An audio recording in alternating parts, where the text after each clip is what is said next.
today we have Jessie Hochhalter, her and I will kind of be tag teaming, where she'll be able to provide a lot of the data and sets and insights that Google has, that obviously is a gold mine of information, whereas I'll be able to kind of take the lead with that and show, other ways and ways that we can kind of ultimately maximize that data for profitability for you, and really gauging and getting in front of the most qualified prospects, at the right time. And again, at the end of the day, a lot of our initiatives, especially with paid search, are going to be backing into what is the return on ad spend, what's the return on investment, and ultimately how can we truly align best with your business. So yeah, here's just my quick bio slide. Director of sales team and marketing team here. Ultimately, at the end of the day, what 180fusion is very metric driven. And again, I think the core focus of aligning with the overall business objectives and what your key performance indicators are. We know that we're getting into a very big time in Q4 right now for most businesses. This is kind of a make or break it season for a lot of companies. So we really want to ensure that, of course, that you have the right set of eyes on your campaigns. I've been working here for over 4 years now, and also did go to Florida State University, so go Noles. We have some other great flagship products that we've been rolling out. Our core products have always been within Google AdWords management and search engine marketing, as well as SEO and search engine optimization for organic search, but ultimately really weaving into a lot more in terms of social media marketing, email marketing, and web design. At the end of the day, we really feel like a full funnel approach is going to best benefit you and obviously for your customers as well. So that's obviously what we've geared to. So with that, I'll stop talking. I'll actually turn it over to Jessie right now, who will be able to give you a little bit of information on her bio, as well as walking you through some of the data that Google has for us today. So there you go, Jessie. Great, thank you so much, Brad. Well, it's really awesome to be here with you guys. Excited to talk about holiday trends and what's going on in this space. So a little bit about me. I'm on the sales strategy and enablement team at Google. In my prior life, my past career, I actually worked in newspapers, so I was always in the traditional media space on the digital side, doing everything from digital ad ops management to multimedia advertising director with a newspaper group in California. I am from California originally. I was living in Manhattan for about the past year and a half, so I actually just moved back to the Bay Area. But right now I'm coming at you guys live from Vegas. So Vegas says hello, and don't ask me what I've been up to. I have a couple degrees from UC Berkeley, so go Bears. Sorry, Brad. One in business, one in philosophy. Very, very passionate about exactly this, the digital space, and helping small and medium businesses thrive in this crazy, ever-changing environment. Also really passionate about music, fitness, and pit bull rescue. So with that, let's go ahead and get started. We're going to start by looking at local shopping trends. So like I said, the holiday trends are continuing to change, and we need to understand what's actually changing so we can influence people better and have a bigger impact. So we've seen a couple really key trends going on in this space. One is the importance of local. Local is becoming even more important, and two is mobile, and these things are kind of intertwined. So we know that 93% of retail sales actually happen in a store. Okay, now we're going to talk about kind of the implications of this, but this is important to remember. The vast majority of retail sales happen in a store, but 64% of these in-store purchases are influenced by digital in one way or another. So this creates a lot of really great opportunity for reaching these local searchers, but it also creates some challenges in terms of measurement. So we'll talk a little bit more about that. So what we've seen in terms of this, retail space is that foot traffic in retail stores has actually declined by about 57%. So we are getting more things online, but the value of every visit that we're seeing in store has nearly tripled. So consumers are more and more informed because, as you guys know, we don't go online anymore, we live online. So when we do, decide we're going to purchase something, we're very, very heavily informed. We visit lots of websites before we enter the store, but when we do enter, we are more, highly valued as a customer. We're spending about 3 times as much. Okay, so there are some implications here. Now, local intent has been huge. This should not be really surprising with the role that mobile's been playing in the digital space. Mobile is driving, growth in digital by leaps and bounds, where we're still seeing some growth in terms of desktop and tablet, but the lion's share of this growth is coming from mobile. So it's not surprising that shoppers are going local, and we're seeing, we actually saw an increase of 146% in searches with local intent in the last year. So we're seeing twofold growth kind of year over year in this local intent. Now, this has to do a lot with this near me phenomenon. I'm going to touch on that, but this has to do with people, on their mobile devices not being, impressed if you know where they are, but they expect it. They expect you to know, if you are a coffee shop near me. If you're a dentist near me. If you're a toy store near me. They expect you to know what's near them and deliver really seamless, really relevant results. Now, not only are people in larger numbers conducting local searches and doing this research, but 76% of people who conducted local searches on their smartphone actually went in to visit a physical store within 24 hours. So this is huge. It means that not only are we seeing a lot more activity, but we're seeing action. So people are on their phones and they're using it as a means to get to the store, as a means to call you, as a means to purchase. Now again, like I said, this is huge, huge opportunity because we're seeing these near me searches and all these different points of contact where we can get in front of these potential consumers, but it creates sort of a this kind of nightmarish Pandora's box in terms of attribution and how we're actually measuring. So we need to make sure we keep that in mind. But this is a huge number. Mobile devices, this research is not necessarily leading to conversions directly on the mobile device, but it is leading to conversions in a big, big way.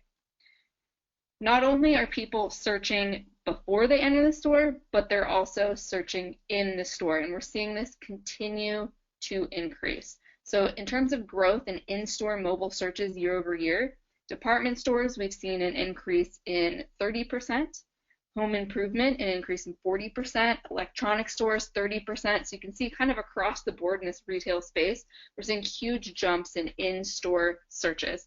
People are becoming more and more and more savvy. They want to make sure they're getting the best deal they possibly can, since they're spending 3 times as much. Now that they're going to these stores and they're visiting less frequently, they're wanting to make sure that they're getting that deal. So it's important to be there not only in the way beginning of the process, but also right at the very end, so that you can influence them either by saying, yes, you're making the right decision, or no, come try me, the shop down the street. And, talking about holiday, the reason this is so timely is because, as I'm sure does not come to a surprise to anybody, is that local intent shopping increases with holiday peaks and in the holiday season. Now, this happens throughout the year, as you can see what's happening with the local intent. So these are near me searches, and you can see they peak right there during Thanksgiving and Christmas in 2014. But then look what happens in 2015. Okay, so it's no surprise we're seeing peaks there, but year over year, we're seeing that local intent grew by 80%. So we're seeing this is a trend that's continuing to increase, and it's becoming more and more dramatic. So now is a great time to get in front of these local searches in this kind of Thanksgiving, Christmas, Hanukkah, Kwanzaa sort of, time frame, right? So we want to make sure that we are there, because this is going to be even more drastic of a peak moving into this holiday season. And this is, of course, going to start in November with Black Friday, Cyber Monday, right? You have Thanksgiving Day sales. So we actually saw up to 60% growth in conversion rates during peak holiday seasons last year. So not only are more people searching for things with local intent, but they're also converting at a higher rate. So again, now is the best time to really get on this and make sure you're in front of these searchers. So how do we actually use these trends to figure out how we're going to get in front of people? I know that Brad is going to go into a little bit more detail about certain products, but I want to kind of give you an overall view of the things you need to do to meet these potential customers. So winning the holiday shoppers, one, really important to maximize your market presence. Two, make sure you're meeting them at the right moments. Three, make sure to re-engage your most profitable customers, right? So you want to make sure you're there, you're meeting people at the right time, and then you're staying in front of them. So let's kind of break this down a little bit. Now, when we talk about maximizing our market presence, there's a lot to this. One thing that I think is really interesting and really important to note is that 40% of shopping-related search queries are on broad terms. Okay, so this means that people are, when they're shopping, they're looking for things like cutest shoes out there, or like, you know, ugliest Christmas sweater I can find, whatever it is. So they're not actually looking for brand-related searches, they're looking more generally. So this is where it's really important, even at the beginning of the buying process, to help them explore and discover what to buy and where to buy it. This is across the board. If you're retail, if you're in the service industry, it does not matter. People are open to influence from the start, regardless of what vertical, what category you're in. So in order to influence that path to purchase, we need to be thinking about display and video as well as search. Again, like I mentioned, Brad is going to touch on this and how it kind of works in terms of the buying funnel, so I don't want to totally steal his thunder. But make sure that you're influencing early and you're influencing through all these different mediums, because this is how we're going to get that end conversion. The way we're going to be able to influence is to be useful and to make suggestions. When people are looking for things like summer dresses, they want suggestions. They want to see like what's out there. So if you can be useful, especially with shopping ads, with really robust search ads, with display ads based on what people had searched before, this is where you're going to be able to influence people to choose you, to choose your brand, your company. And then also, this is incredibly important, especially because of these broader term searches. Think about conquesting. So the truth is, people now, with all of this access to information, not only are they more unsure than they've ever been in the start because there's just so many options out there, they're also really open to influence because they're less loyal to actual brands than they are their need in the moment. So in other words, we as small medium businesses, we don't need to worry as much about spending this huge amount of money on branding, but what we do need to worry about is making sure we're there when it matters to the customer, because that's how we can win them. So think about conquesting. Think about maybe if a customer's searching a bunch of different brands, being there and making sure that you're showing up and saying, hey, don't forget about me, I'm also an option. Okay, so maximize your market presence across the funnel and across different searches and across the whole buying process. Now, we sort of talked about this, but you want to make sure you're meeting these customers at the right moment. So you want to be there through the whole journey, but be there in ways that matter at the right moments. So, for example, 1 in 4 shoppers say that online videos are their go-to source for gift ideas.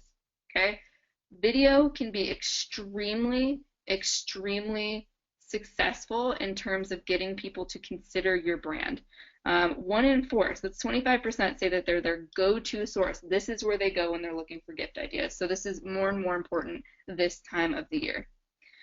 90% of smartphone users say they aren't absolutely sure of any specific brand when they start shopping. So this goes back to, when we were looking at the, a large chunk of searches are actually generic. So they don't have a brand in mind. So this is where you need to make sure you're there and be really useful at those moments. And then this is interesting, among top retail categories, so headphones, computers, whatever it might be, mobile searches on Google related to best products have grown by more than 50% in the last year. So what this means is more and more people not only are looking for things that are close, like electronics store near me or whatever it might be, but they're also looking for the best. So you want to make sure you're bidding on these keywords, you're there, and you're there with a message that really tells them why you are the best. So this is why it's important to have this really cohesive campaign in terms of search, display, video, and making sure that you're there with a really great message. And then, of course, making sure to re-engage your most profitable customers with remarketing lists. This seems really straightforward, but very, very huge. So 2 out of 5 mobile shoppers actually leave a website without converting. And a conversion here could be, actually buying something in terms of e-commerce. It could be contacting the business, could be filling out a form, whatever that conversion metric is. But 2 out of 5 are leaving without converting. And 49% of these people typically visit 2 to 4 sites before purchasing. So this goes back to the conquesting thing. If they're looking at 2 to 4 sites, it means that they're shopping you and they're shopping someone else. So if you can remarket to them during this process and keep saying, tapping them on the shoulder, hey, remember me? I was that one website that you really liked what I had to offer, right? Come back. This really, really, really works.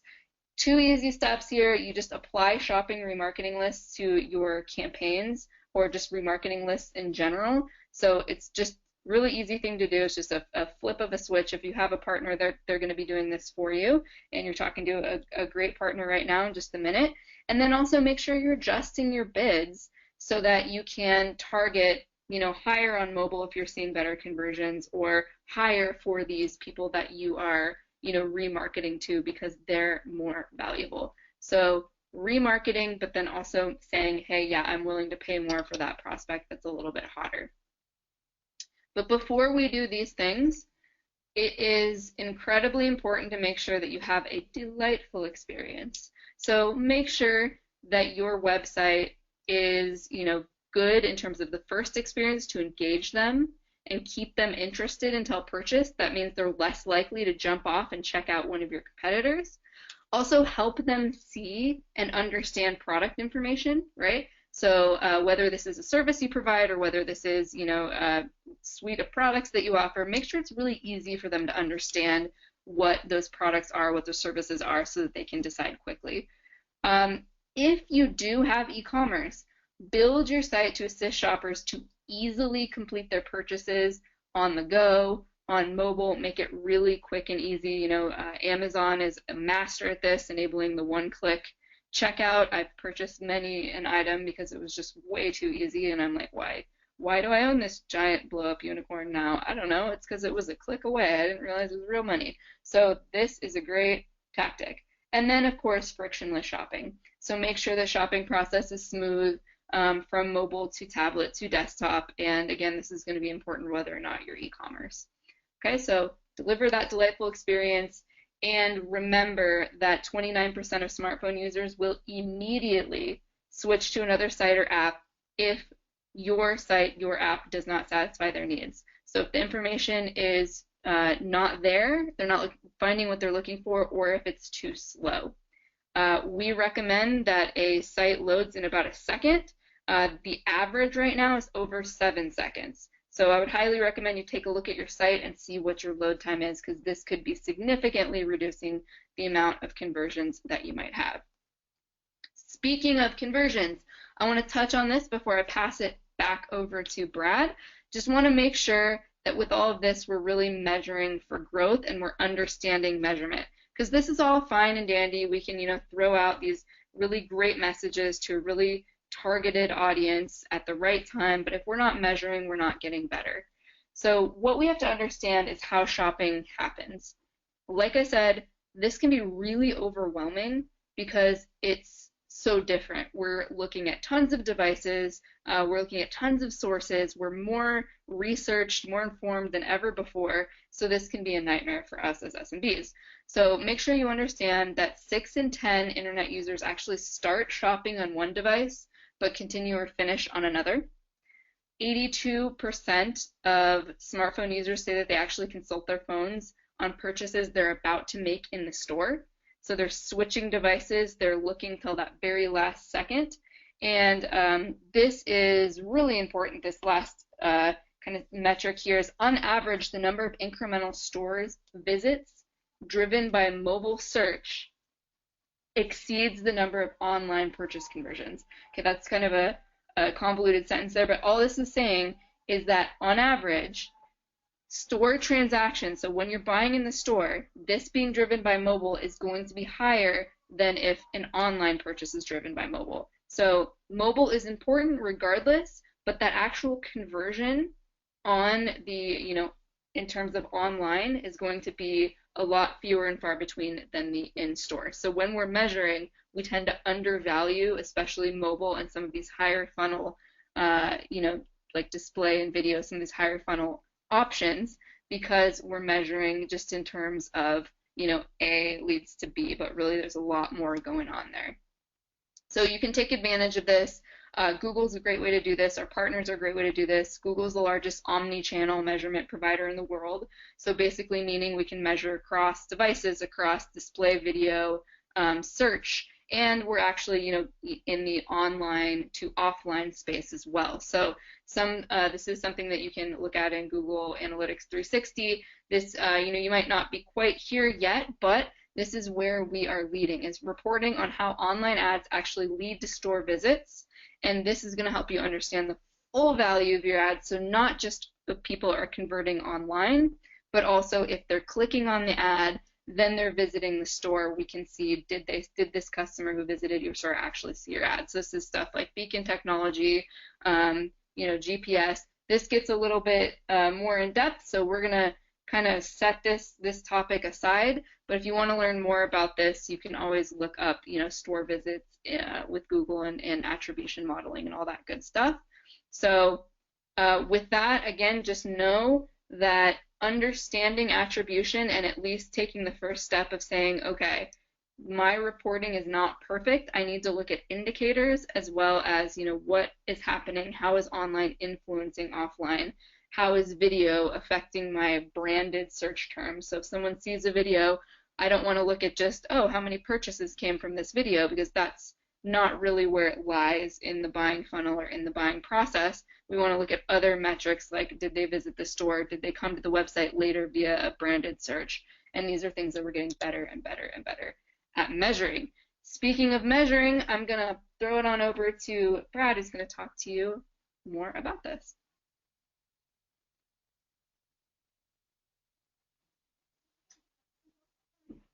All right, Brad, are you there? Thanks, Jesse. So, yeah, sorry, I'm here. Yeah, lots of great data that you shared with us there, and very great, I think, dovetail into where we do need to align with our clients and ultimately with your goals. Obviously, it's the goals of someone who is an e-commerce business online versus someone who's really focused on phone calls and form fills and lead generation are going to be the two completely separate types of campaigns that we're building out. So one of the first things that we really want to do is challenge you in a little bit, right, and kind of figure out what our metrics need to look like to be as profitable as we potentially can be. So one of the things with that is, if it is e-commerce, hey, obviously that we're getting conversions and sales, well, that's great, but really, what does the profitability look like there? What do our margins look like? How much room do we have to play with? Really, what is the maximum number that makes sense from a marketing perspective that we can invest to be able to be profitable, right, and be able to make sense, especially when you're starting off. It's not, there can be a little bit of a ramp up there, but making sure that we have really all the elements and are completely covering the full funnel is going to be imperative really to the success of your campaign. So we'll take a look at the funnel here. And I would say, we're definitely an agency that really specializes at all these different stages of the funnel now, where we're looking at, obviously, stage one would be awareness. Two is that the prospect actually does have interest in that particular product, and three, that they're kind of evaluating and have high intent. For decision making, really kind of getting down to the nitty gritty and a little bit of back and forth internally. Jesse mentioned a lot of the very streamlined ways that you can do this, via a website. I think it's important to have a very clear path to conversion there, and then obviously stage 5 would be kind of that purchase phase. So if we go to the next slide, we're kind of looking at this funnel, and we'll see what the first thing that I would actually categorize as top of funnel here. So Google Display Network. So with the Google Display Network, it really presents a great opportunity to show our ads in front of those that are actually, striking interest. These can be sites where we're getting traffic that's coming in from, that say this website has a huge email list and they're leveraging thousands and hundreds of thousands of subscribers, and there's traffic that's going to come to this page.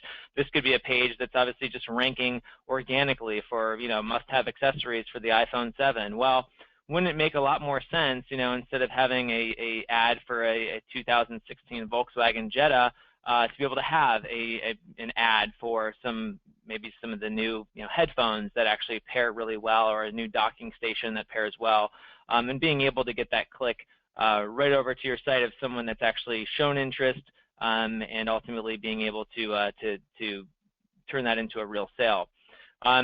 One of the big caveats that I will say with display is that you don't want to be everything everywhere to everybody. What I was mentioning in that last example was that, hey, if it's an iPhone accessories article, we should be displaying iPhone accessories, or at least technology, gadgets, that type of things of that nature.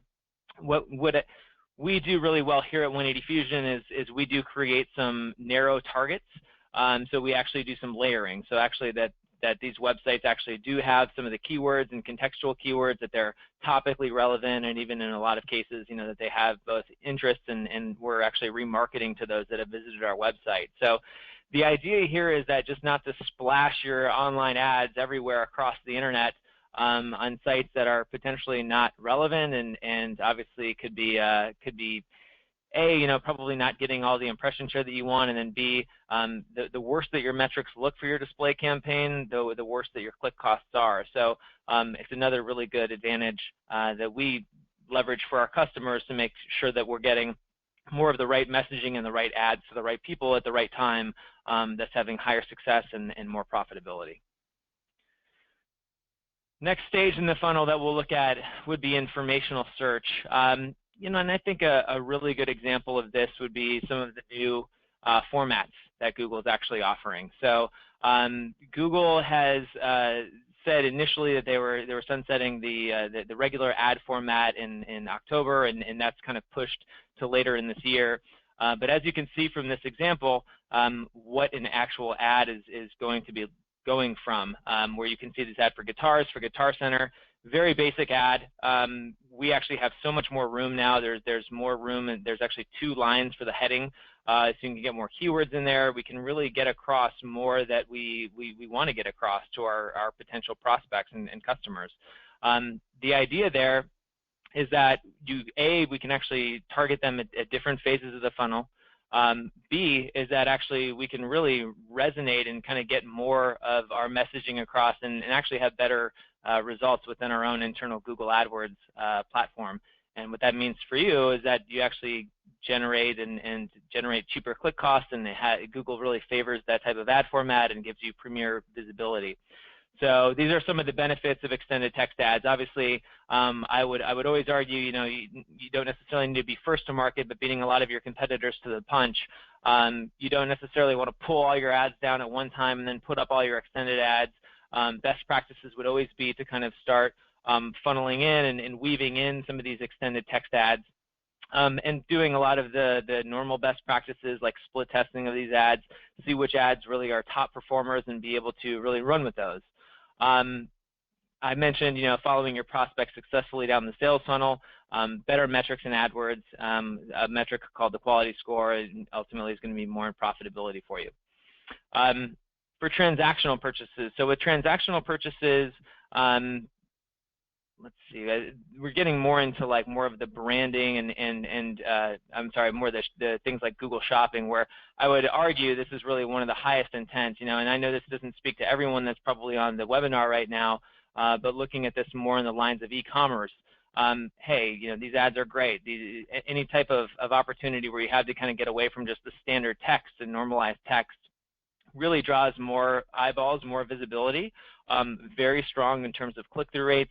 And as Jesse was mentioning, a la Amazon, it's a very quick way.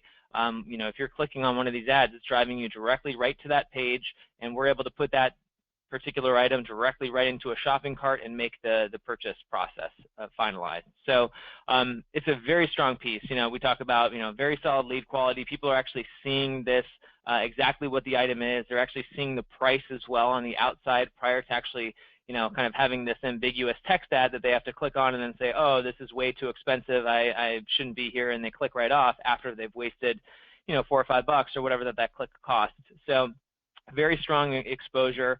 The thing is that they're not the easiest thing to do at the end of the day. So I'll actually walk through how PLAs and product listing ads and Google Shopping works. So what we'll be able to do for you is actually set up a Google Merchant Center. If you've actually set up your Google Merchant Center, we can kind of then optimize that. But obviously, we kind of are working through this when a shopper searches. Google scans the data feed for items that match the shopper search query. This is not as straightforward as it sounds, unfortunately. Within the Google AdWords platform, you can't just simply add keywords to Google Shopping campaigns. What you ultimately have to do is optimize that data feed. So that's one of the strong pieces that 180fusion can really help with. From there, Google will rank products based on merchants' AdWords bid and their relevance to the query. So of course, what we're looking to do is really make those ads as relevant as possible. A lot of those kind of internal metrics like click-through rate really Google will favor those as well. So kind of, not making sure that you're not just using the normal stock photography, that we're using different photos, that there's opportunities for markup and star ratings, that we're definitely deploying those as well. And obviously then kind of going through the funnel here, the merchant is charged when the shopper does click on the product listing ad and is taken to the site, which is actually to that particular piece with the call to action of putting it in a shopping cart and being a paying customer for you. So these are our strong suits, I'd say, for 180fusion for our Google Shopping campaigns. Obviously, setting up a merchant center, it's not, again, as streamlined, unfortunately, as you would think. Actually building and creating and crafting your shopping feed and doing all of the different optimizations within that shopping feed. Create different bid modifiers, across different devices.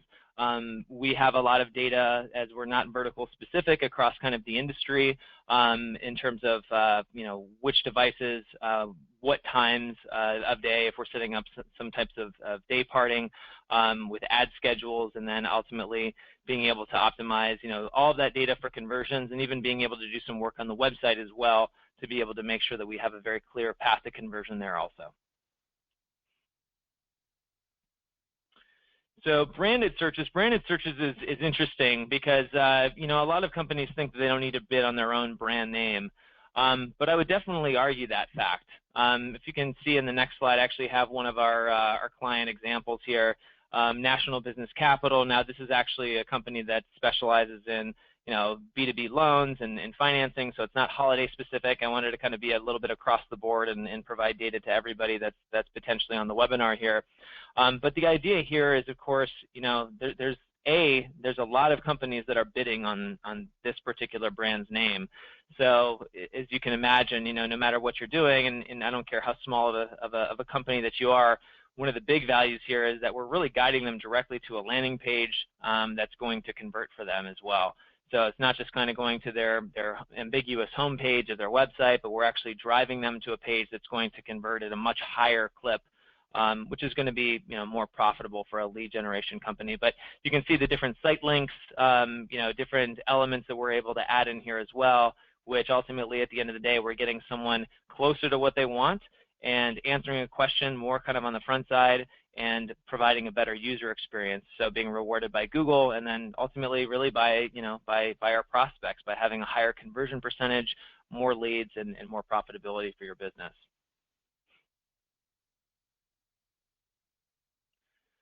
So now remarketing, and remarketing has, obviously it's been around for years now, actually at this point, and it is always historically been one of the most profitable campaigns within any Google AdWords account that we work with, quite honestly. So remarketing, we can kind of see there's different formats of it. It's also known as retargeting. What's done on our end is actually installing some retargeting or remarketing code. Users are visiting your website. They leave for whatever reason, if they got distracted, didn't want to pay for shipping, whatever, if they just needed some other type of leverage point to be able to get them to convert, well, they left. And obviously some of those sobering statistics that Jesse shared, I think it's over 90% of visitors are visiting sites and actually not finalizing what you want them to do, and 70% of shopping carts, I believe, are abandoned. So if you look in analytics, all of the data is there. So how are we really staying in front of them? So then we're able to remarket or retarget them by showing the ads on the display network Obviously, as someone clicks on that ad, they return ideally right to that shopping cart or to that particular page to get them to finalize their purchase. So this has been one of the most insanely effective marketing methods. Another one that's a bit newer is actually RLSA, and that's actually remarketing for lists for search ads. So remarketing lists for search ads operate a little bit differently. So actually, as someone has been to the website, they've potentially put something in their shopping cart, or they've just visited your site. Now they're actually doing more searches, and it doesn't actually matter even where they got there. If they got there from an email campaign, if they got there from social media, whatever mechanism that really drove them there. Now, actually, when they're doing searches for your particular product or service, we're actually able to show them, text ads on the Google Search Network as well. So it's more remarketing for search. It's been a very effective mechanism for our clients to be able to stay in front of clients in a very, again, kind of high-touch, low-cost method. You can see here for retail search, minus 56% for average CPA decrease for conversions from an RLSA user list versus the entire campaign. So no surprise that remarketing really works, and these are some solid statistical data to support that. For shopping campaign ads, so a minus 35% average CPA decrease for conversions from an RLSA user list versus the entire campaign. So again, very strong way to actually weave in RLSA into Google Shopping campaigns, and then an average of 10% increase in conversions for advertisers that use RLSA versus advertisers that do not use RLSA. I will say, it's not something that's overly intuitive initially. We've worked, and I've spoken to a lot of analysts that they still don't know what RLSA is. So I can assure you that our team has kind of all of the benefits and everything within the tool belt to be able to make sure that, again, these types of campaigns are as profitable as possible, especially in the holiday season when it matters the most. Cool. So the last piece that wasn't in that funnel, but I think is important to mention, is leveraging your brand advocates and your current customers. One of the first pieces of that is social media management. I think one of the things that people are looking at is actually social profiles during their buying cycle. And even if they're not, once they actually have purchased, that we do have them following us on Facebook or Twitter, or leveraging us on LinkedIn, Pinterest, whatever that platform is. Really important that we're engaging with them and actually being able to kind of tap back into them and even increase their spend over time, right? What this is looking at is really making sure that we're expanding the lifetime value of these customers. So social media management is a really good one. Another great piece is email marketing. So I think in the history of digital marketing, no other platform has had as quite high of an ROI as email marketing. I think it's in the the 4,000 percentage points now. So this is hey, either one of two things. One is that someone has been a lead, they've downloaded a white paper, they've gotten information from you, but they actually haven't kind of crossed over into being a client. But we do have their information, and we can kind of tap them on the shoulder once or twice a month, which is generally what our email campaigns do. To be able to stay in front of them. This is a very high-touch, low-cost mechanism to be able to get them in their inbox and be able to re-engage with them. Can't tell you how often that I've bought something on the whim myself because I actually previously purchased an item, from an e-commerce site, and then they're obviously hitting me with their very strong and creative email marketing campaigns as well. So there's a lot of minutia that go into that, but I think that's an important piece that we definitely want to touch on as well, because that also is another service that we do offer, making sure that we're taking either our current client list or our current very warm prospect list and making the most possible out of those lists.